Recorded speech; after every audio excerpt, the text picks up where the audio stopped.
Il y a 15 ans, en 2000, l'école Sainte-Marie de Namur accueillait ses premiers enfants sourds et malentendants dans ses classes. C'est à ce moment-là que le projet École et surdité est né.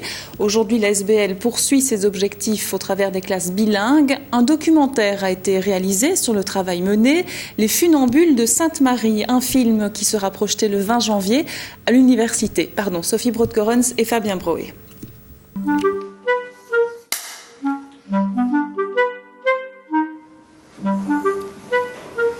Les funambules premières.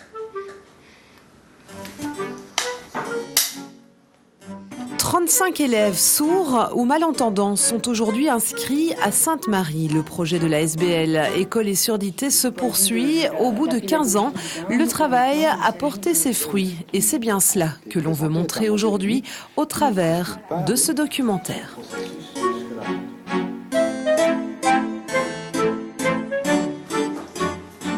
Nous sommes tous des funambules.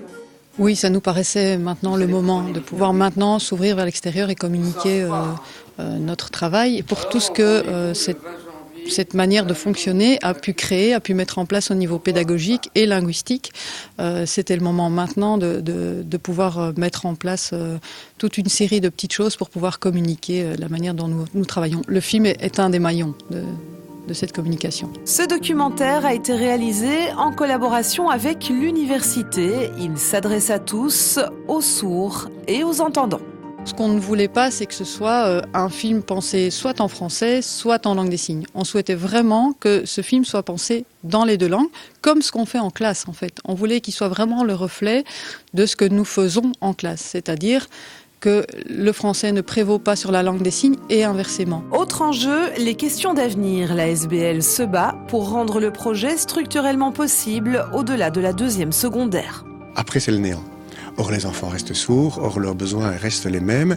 Et je pense que ce que nous avons fait, qui a d'ailleurs été reconnu par la communauté française, puisque ce type d'inclusion et de bilinguisme a été officiellement reconnu, cela reste utile, nécessaire pour des enfants au-delà de la 2e secondaire. Un message qui ne manquera pas d'être transmis le 20 janvier prochain à l'université, puisqu'une soirée exceptionnelle sera organisée autour de la projection du film.